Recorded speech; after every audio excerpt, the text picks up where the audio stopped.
जय हिंद मित्रों। आज मैं फिर से आप लोगों के सामने प्रस्तुत हुई हूँ महागाथा के आने वाले अंक के बारे में बताने के लिए। आज मैं द्यूत प्रतियोगिता के बारे में बताने जा रही हूँ। वैसे तो आप जानते ही हैं, द्यूत प्रतियोगिता हो चाहे इसे आप जुआ खेलना बोले, यह एक बर्बादी को लेकर ही आता है। और जुए की लत ऐसी होती है जिसमें आप अपना सब कुछ स्वाहा कर देते हैं। और उसका जीता जाता उदाहरण महाभारत है, जिसकी शुरुआत बस यही द्यूत प्रतियोगिता से आरंभ होती है, जहां युधिष्ठिर सिर्फ अपने को ही नहीं, अपने भाइयों को, अपने राजपाट को, अपना सब कुछ, यहाँ तक कि अपनी पत्नी तक को भी हार जाता है। तो आप लोगों से यही प्रार्थना होगी कि कभी भी ऐसी किसी भी गलत रास्ते को ना अपनाएं, या फिर जिसे आप शॉर्टकट कहते हैं। शॉर्टकट सुनने में और करने में तो बहुत अच्छा लगेगा, किंतु उसका रिजल्ट हमेशा ही गलत मिलता है।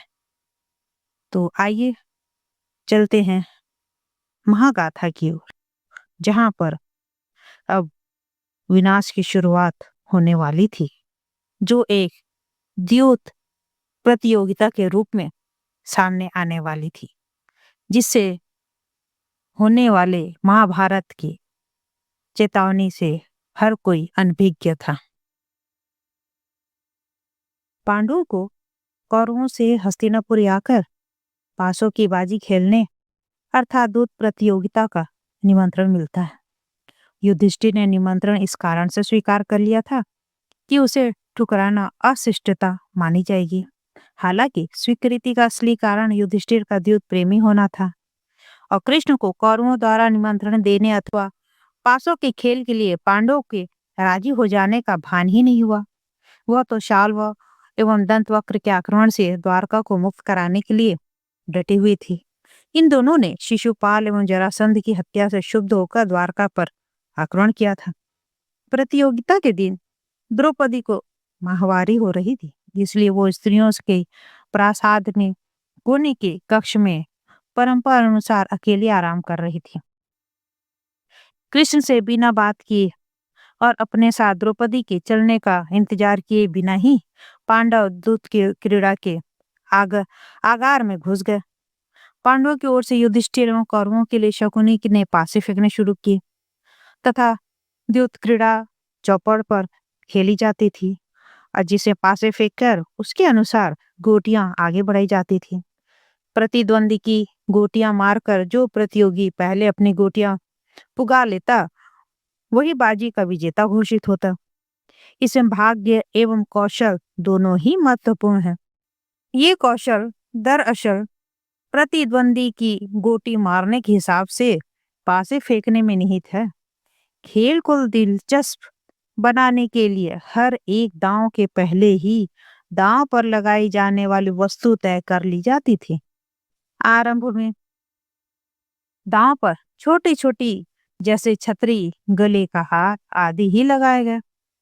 हर बार शकुनी ही पासे फेंकता था, तथा फेंकने से पहले ही बोलता था, लो यह बाजी भी मैंने ही जीती। युधिष्ठिर एक के बाद बाजियां हारने लगा। हर हार के साथ अपना हारा हुआ माल वापस पाने के लिए उसने अगला दांव लगाने की इच्छा बलवती होती जाती। इसलिए हर एक बाजी के साथ दांव का मूल्य बढ़ता चला गया। हर एक बाजी पर पासे फेंकते समय शकुनी यही दोहराता, लो मैं जीत गया। युधिष्ठिर ने अपना स्वर्ण जटित रथ दांव पर लगाया, तब भी शकुनी ने यही कहा, लो मैं जीत गया। पासे फेंके और बाजी उसकी हो गई। युधिष्ठिर ने अपने राजकोष में जमा सभी जवाहरात दांव पर लगाया। शकुनी ने फिर पासे अपनी हथेलियों के बीच घुमाकर कहा, लो, मैं जीत गया। युधिष्ठिर ने अपनी सारी दासियों को दांव पर लगा दी। शकुनी ने फिर अपनी हथेलियों के बीच पांसे घुमाए और कहा, लो, मैं जीत गया। युधिष्ठिर ने अपने सारे दांसों को दांव में लगा दिया। शकुनी ने फिर अपनी हथेलियों के बीच पांसे घुमाए और कहा, लो, मैं जीत गया। युधिष्ठिर अपने हाथी, फिर अपने घोड़े, फिर अपनी गायों, फिर अपने भेड़ बकरियों को दांव पर लगाता चला गया। और हर बार शकुनी ने अपने पासे घुमाया और कहा, लो, मैं जीत गया। एक के बाद एक दांव हारने पर पांडवों को संदेह हुआ कि पासों में कुछ न कुछ हेरा फेरी है, लेकिन वे अपने संदेह को सच सिद्ध नहीं कर पाए। दिन ज्यों ज्यों बीतता गया, पांडव अपनी सारी संपत्ति हारते चले गए। अपना स्वर्ण और अनाज, अपने दुधारू पशु और जमीन, अपने शरीर पर पहने आभूषण एवं हीरो जवाहरातों को तक को हार गए। पांडव भाइयों ने निवेदन किया, रुक जाइए, पीछे हटना कोई क्षण की बात नहीं है। मथुरा को 17 बार आक्रमण से बचाने के बाद कृष्ण भी तो पीछे हट गए थे, लेकिन युधिष्ठिर ने उनकी एक नहीं माने और खेलते गए। उन्हें ना जाने क्यों यह विश्वास था कि अगली ही बाजी में वे तब तक हारा हुआ अपना सारा माल जीत लेंगे। कौरव अपनी खीसें निपोरते हुए युधिष्ठिर को प्रोत्साहित करते चले गए। भीष्म, विदुर, द्रोण एवं कृपा चुपचाप मन मसोक कर यह सब देखते रहे। विदुर से रहा ना गया तो वे बोले, क्या हमें इस पागलपन को रोकना नहीं चाहिए? दृष्टिहीन धृतराष्ट्र ने इससे इनकार कर दिया। वो बाजी दर बाजी जीतते अपने पुत्रों को तो रोक नहीं सकते थे, और युधिष्ठिर को रोकना उनके लिए श्रेयस्कर नहीं था। इसका कारण यह था कि युधिष्ठिर अपना स्वायत्त सम्राट थे और स्वयं निर्णय करने में सक्षम थे। 11वीं बाजी में अपनी सारी संपत्ति गंवाने के बाद युधिष्ठिर ने असंभव कर दिखाया। अगली बाजी में उन्होंने अपने भाइयों को ही दांव पर लगाना आरंभ कर दिया। पहले वो सुदर्शन नकुल को दांव पर हार गए, उसके बाद विद्वान सहदेव, उसके बाद बलशाली भीम और अंततः अर्जुन को एक के बाद एक बाजी में हारते चले गए। फिर उन्होंने खुद को ही दांव पर लगाया और हार गए। उसके बावजूद युधिष्ठिर नहीं रोके। उन्होंने अचानक कह दिया, मैं अब अपनी पत्नी को दांव पर लगाता हूँ। दूतागार में सबकी सांसें थम गई। दुर्योधन मुस्कुराया और दांव को स्वीकार कर लिया। शकुनी ने 17वीं बार 500 को घुमाया और बोला, लो, मैं जीत गया। अब यहाँ पर लेखक हमें बताते हैं कि वैदिक काल में 500 के माध्यम से दूत क्रीड़ा को निमंत्रण को कर्तव्य समान पवित्र कार्य माना जाता था। ठीक उसी प्रकार जैसे कोई भी राजा मल्ल युद्ध अथवा युद्ध की ललकार की अनदेखी नहीं कर सकता था, वैसे ही दूत क्रीड़ा का निर्माण भी ठुकराया नहीं जा सकता था। दूत क्रीड़ा के परिणाम से यह स्पष्ट हो जाता था कि उसे खेलने वाला राजा कितना बुद्धिमान एवं भाग्यशाली था। कृष्ण बुद्धि तथा द्रौपदी सौभाग्य का प्रतीक है, लेकिन पांडवों के साथ तो दूतागार में प्रविष्ट होते समय दोनों में से कोई भी नहीं था। महाभारत में यह अकेला अवसर है कि पांडवों ने स्वयं निर्णय किया, बिना माता, बिना मित्र, बिना पत्नी के सलाह किए, और इसी में उनका बंटाधार हो गया। दूत क्रीड़ा में पासे फेंकना भाग्य का प्रतीक है, जबकि चौपड़ पर गोटियों को चलाना स्वेच्छा का प्रतीक है। इस प्रकार वैदिक दूत क्रीड़ा सिर्फ खेल नहीं बल्कि भाग्य एवं स्वेच्छा द्वारा नियंत्रित समूचे जीवन को प्रतिध्वनित करती है।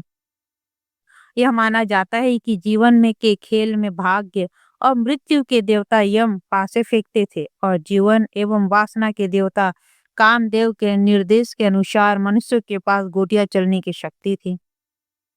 भारत सभी प्रकार के चौपड़ की खेलों की जन्म स्थली है। पूर्णतः भाग्य पर आश्रित, जैसे सांप सीढ़ी, भाग्य एवं कौशल के मिश्रण पर आधारित पासों का खेल चौसर, तथा सरासर कौशल पर आधारित शतरंज का खेल। यहाँ पर यह बात भी ध्यान देनी चाहिए कि युधिष्ठिर सबसे पहले दांव पर अपने सौतेले भाइयों नकुल एवं सहदेव को लगाते हैं। उन्हें हारने के बाद वे अपने सगे भाइयों को दांव पर लगाते हैं। क्या उन्होंने अपने दो प्रकार के भाइयों के बीच भेदभाव नहीं किया था? इस तथ्य का अफसोस ही किया जा सकता है। अब वह समय आ गया था जिसे दुर्योधन को इंतजार था, और जिस समय उसे वो बदला लेना था। द्वारपाल प्रतिगामी ने द्रौपदी को बताया कि उनके पति ने उन्हें पासे के खेल में हार चुके हैं और उनके नए मालिक अब कौरव हैं, जिन्होंने उन्हें दूतागार में बुलाया है। मेरे जुआरी पति से पूछो कि पहले उसने स्वयं को दांव पर लगाया था अथवा मुझे, क्योंकि यदि उन्होंने पहले अपने को दांव पर लगाया है और खुद को भी हार गए, तो फिर मेरे पर उनका कोई अधिकार कैसे बचा? द्रौपदी के प्रश्न पर दुर्योधन उत्तेजित हो उठा। उसे लगा कि द्रौपदी सहित किसी भी स्त्री के प्रति जवाबदेह होना उसका अपमान है। उन्होंने द्वारपाल को उसे बुलाने के लिए दोबारा भेजा। इस बार द्रौपदी ने कहा, जाकर बुजुर्गों से पूछो कि क्या पासों के खेल में किसी स्त्री को, वह भी राजघराने के पुत्र वधू हो, दांव पर लगाकर उसे हार जाना क्या नैतिक रूप में उपयुक्त है? द्रौपदी के प्रश्नों से दुर्योधन को क्रोध में आपे से बाहर कर दिया। उसने कहा, वो फालतू बोलती है। दुशासन की ओर गर्दन घुमाकर उसने कहा, जाओ और उसे लेकर आओ, जरूरत पड़े तो जबरदस्ती लाओ। पूर्ण आज्ञाकारी दुशासन दंदनाता हुआ स्त्रियों के प्रासाद में जा घुसा, जहां द्रौपदी माहवारी के कारण एकांत में खून से सने एक ही वस्त्र पहने और बाल खोले बैठी थी। उसकी हिमाकत देखकर द्रौपदी बहुत चक्की रह गई, लेकिन उसके द्वारा विरोध जताने से पहले ही दुशासन ने उसके खुले बाल अपनी मुट्ठी में दबोचे और उसे घसीटते हुए बरामदे से होकर दूतागार की ओर ले जाने लगा। द्रौपदी ने पांव पटके और खंभों को पकड़ने की कोशिश की, लेकिन दुशासन ने के उद्दाम जोर के आगे उसकी एक नहीं चली। वह रोई, चीखी, मगर प्रासाद के बरामदे में खड़ी औरतें भयभीत होकर पीछे हट गईं। दूतागार में सब ने ऐसा दृश्य देखा जो अकल्पनीय था। लगभग अर्थनग्न खुले बाल दिए द्रौपदी को फर्श पर दुर्योधन के कदमों में धकेल दिया गया। वहां बैठे योद्धाओं में से एक भी द्रौपदी को संभालने के लिए आगे नहीं आया। ज्येष्ठ सदस्यों को तो जैसे काट मार गया हो, और पांडवों ने शर्म के मारे अपनी आंखें नीची कर ली। द्रौपदी ने चित्कार किया, लाज की खातिर रुक जाओ। मैं पांचाल नरेश की पुत्री, तुम्हारी भाभी, राजा की पुत्र वधू हूँ। लेकिन किसी ने मुंह नहीं खोला। दुर्योधन, जो द्रौपदी के घमंड से नफरत करता था, वह बोला, तेरे सब पति बेकार हैं, वो तेरी रक्षा नहीं कर सकते। वो अपना साम्राज्य भी दांव पर लगाकर हार चुके हैं। वे अपने अस्त्र शस्त्र, अपने आप को और तुझे भी हार चुके हैं। इसलिए मेरी पास आ, मेरी जंघा पर बैठ, मैं तेरा ख्याल रखूंगा। इसके बाद उसने अपनी बाईं जंघा उघाड़ कर द्रौपदी का कामुक नजरों से माखौल उड़ाया। दुर्योधन की इस अश्लील हरकत से द्रौपदी को वितृष्णा हो गई और वहां उपस्थित क्षत्रियों के मौन से वो दहल गई। सभी टकटकी लगा चुपचाप बैठे। उसने कातर होकर पूछा, किसी स्त्री से ऐसा बर्ताव क्या धर्म है?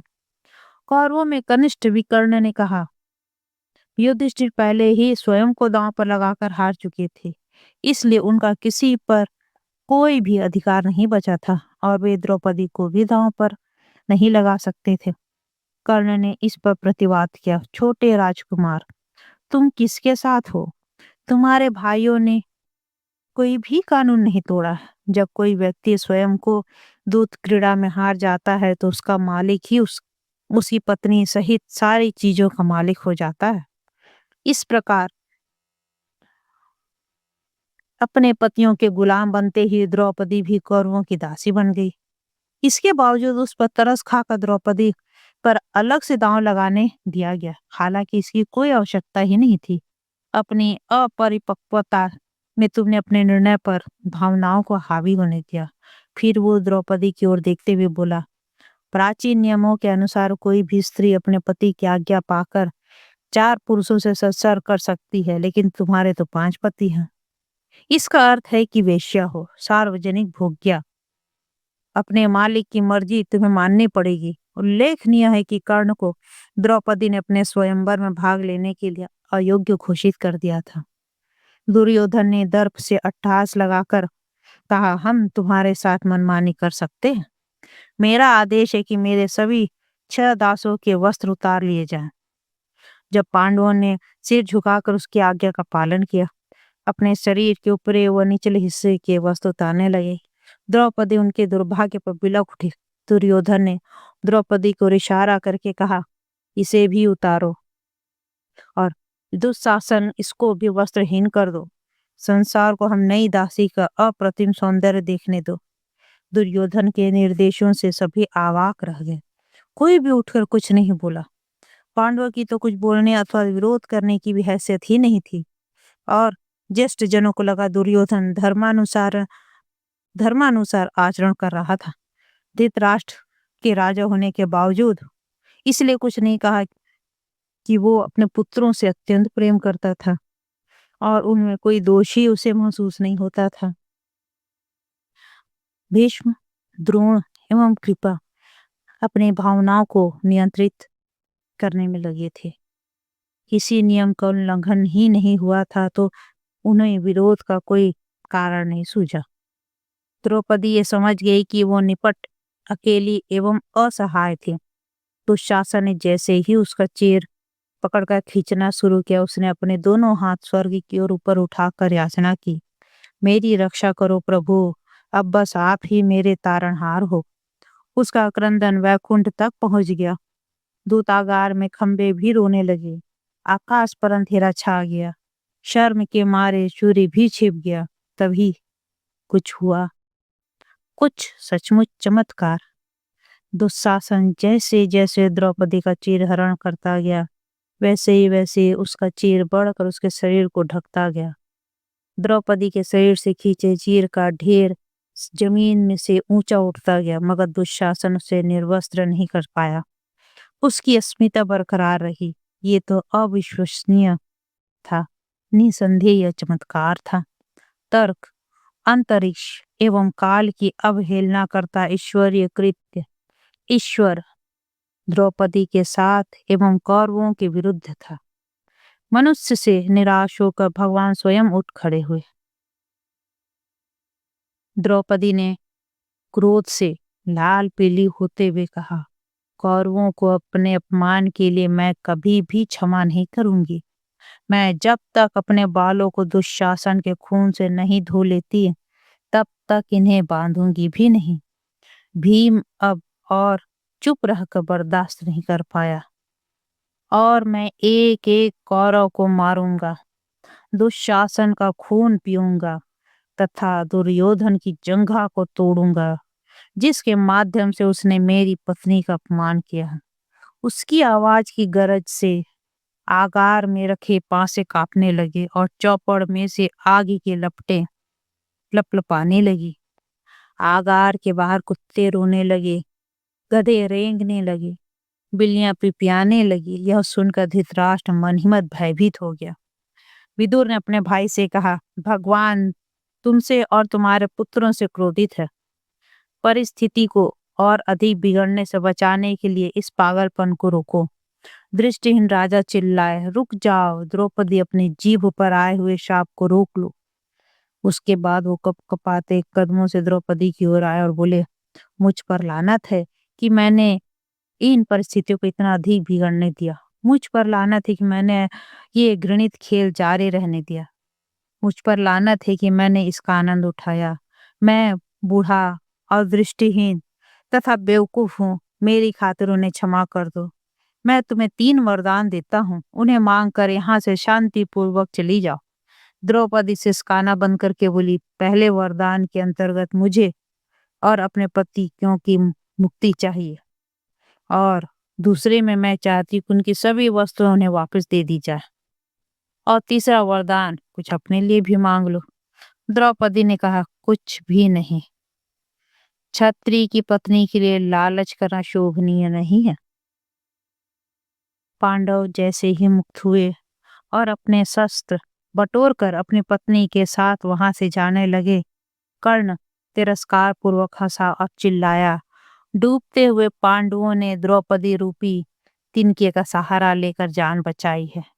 उन्हें लाज नहीं आती? स्त्री की आड़ में बच रहे हैं। प्रतियोगिता में हारी जा चुकी वस्तुओं को वापस अर्जित करने के बजाय दान में पाकर जा रहे हैं। फिर कौरव चीख उठे, युधिष्ठिर लौट कर आ जाओ और एक अंतिम बाजी लगा लो। एक बाजी, बस एक बाजी, और तुम जो कुछ भी हारे हो उसे फिर से जीत कर ले जाओ, विशेषकर अपनी इज्जत। युधिष्ठिर ने अपने भाइयों की अनिच्छा के बावजूद खेलने की इच्छा से पूछा, और यदि मैं हार गया तो? 12 वर्ष का वनवास, जो कुछ तुम्हारे तन व हाथ में है उसी के साथ उस अवधि में इंद्रप्रस्थ भी तुम्हारा कोई अधिकार नहीं होगा। ऊपर से 13वां वर्ष अज्ञातवास में बिताना होगा, और यदि अज्ञातवास में तुम लोग पहचान लिए गए तो तुम्हें दोबारा 12 वर्ष वनवास में ही बिताने होंगे। युधिष्ठिर ने प्रतियोगिता की शर्त मानकर दूतपीठ की ओर कदम बढ़ाया। उनके भाइयों ने विरोध किया। उनकी पत्नी ने उनसे रुकने की गुहार लगाई, लेकिन युधिष्ठिर ने अनुरोध ठुकरा दिया। मैं ये अंतिम बाजी अवश्य जीतूंगा। पांसे दोबारा हथेलियों के बीच घुमाया गया और शकुनी ने फिर से बोला, लो, मैं जीत गया। पांडवों के लिए अब अपनी नगरी छोड़कर 13 साल की लंबी अवधि के लिए वनगमन अपरिहार्य हो गया। बिना कुछ ही बोले युधिष्ठिर ने राजा को शीश नवाया और राज परिवार के सभी सदस्यों से विदा लेकर अपनी पत्नी तथा भाइयों के साथ वहां से बाहर निकल गए। उनके पास बस उनके तन पर पहने कपड़े तथा अस्त्र शस्त्र ही थे।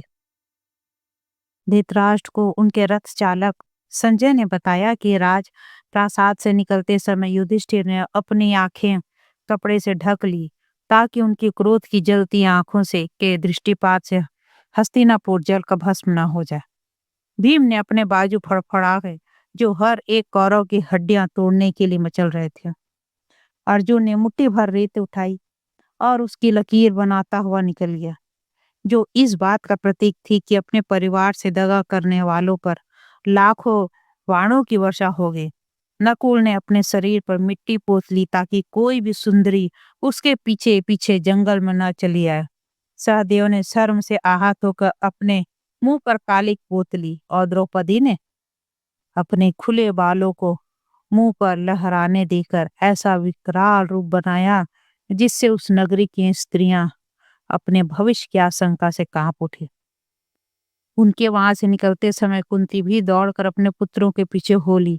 विदुर उनके पीछे दौड़े। युधिष्ठिर रुक अपनी मां को गले लगाए, लेकिन साथ ही उन्हें वहीं रुक जाने का अनुरोध किया। मेरे प्रति दुर्योधन के मनोभाव कैसे भी हो, मगर वो आपसे दुर्व्यवहार नहीं करेगा। आप यहीं मेरे ताऊ, चाचा एवं उनकी पत्नियों तथा अपने भतीजों के साथ रुक जाइए। यही हमारी प्रतीक्षा कीजिए, हम वनवास से लौट कर आएंगे। कुंती ने छाती पर पत्थर रख कर अपने पुत्रों को विदा किया। अपने पुत्र वधु को डबडबाई आंखों से विदा करते हुए रूंधे गले से बोली, मेरे पुत्रों का ध्यान रखना, सहदेव का विशेष ख्याल रखना। वो संवेदनशील है तथा अपने पर आई विपदा को शायद आसानी से बर्दाश्त न कर पाए। कुंती और विदुर ने फिर अपने उन 6 बच्चों को नगर द्वार के बाहर निकाल कर दक्षिणी ओर जाते हुए देखा। नगर के अनेक नागरिक उनके पीछे पीछे गए। उन्होंने पांडवों को गंगा नदी में स्नान करते देखा और उसके पास खड़े होकर उन्हें पार जाते देखा। उसके आगे ही वन था। आने वाले लंबे समय तक वहीं अब उनका बसेरा होना था। लेखक बताते हैं कि द्रौपदी की दक्षिण भारत में विकराल कुंवारी देवी के रूप में पूजा होती है, जिसे उसके 5 पतियों ने अपमानित कराया। 18 दिन तक चलने वाले उत्सव में महाभारत के समुच्चय प्रकरण का मंचन किया जाता है, जिसके अंत में युवक आग पर चलकर देवी से हुए अन्याय का सामूहिक प्रायश्चित करते हैं। बंगलुरु में खड़क उत्सव के दौरान किसी पुरुष को स्त्री रूप में अलंकृत करके नगर में घुमाया जाता है, जिसकी रक्षा के लिए खड़ग अर्थात तलवार लिए वीर युवक उसे घेरे रहते हैं, जिन्हें वीर कुमार ही पुकारा जाता है। स्त्री वेशधारी युवक को युधिष्ठिर का प्रतीक माना जाता है, जो पांडवों में ज्येष्ठ था। इस प्रथा का अर्थ यह लगाया जाता है कि युधिष्ठिर इसके माध्यम से अपमानित होकर प्रायश्चित करता है। इसके लिए वह नगर यात्रा के दौरान अपनी देवी स्वरूपा पत्नी से सार्वजनिक क्षमा याचना तथा अपनी प्रजा पर कृपा करने का आग्रह करता है। पांडवों के वनगमन के दौरान ऐसी मान्यता है कि चंद्र ग्रहण भी हुआ था। विदुर ने इसका वर्णन सभा पर्व में किया है। भील भारत भी महाभारत का ही संस्करण है। यह गुजरात राज्य के उत्तरी क्षेत्र स्थित डुंगरी भील समुदाय में प्रचलित है। वे स्वयं को राजपूतों का वंशज मानते हैं। भील भारत में पांडवों से उनके विशिष्ट शक्तिशाली यज्ञ से पूर्व स्त्री द्वारा बेचे गए पुरुष को ढूंढ कर लाने का दायित्व भीम उठाता है। पूरी पृथ्वी का चक्कर लगा लेने के बावजूद उसे कोई भी ऐसा पुरुष नहीं मिलता। वो जितने भी पुरुषों से मिला सभी की स्त्रियों ने उसे बताया कि वो उसका पति है। वो स्त्रियां भीम को बताती कि पति तो मणि के समान है, जो स्त्री का श्रृंगार एवं शोभा है, इसलिए दुधारू पशु के समान उसकी खरीद फरोख्त नहीं की जा सकती। अंततः भीम को तवायफ के पास जाना पड़ता है, जिसके अनेक ग्राहक हैं। वे सब उसके पीछे लगे रहते हैं, मगर वो किसी की परवाह नहीं करते। वो पांडवों का यज्ञ संपन्न कराने के लिए स्वेच्छा से कोई पुरुष भीम को बेच देती है।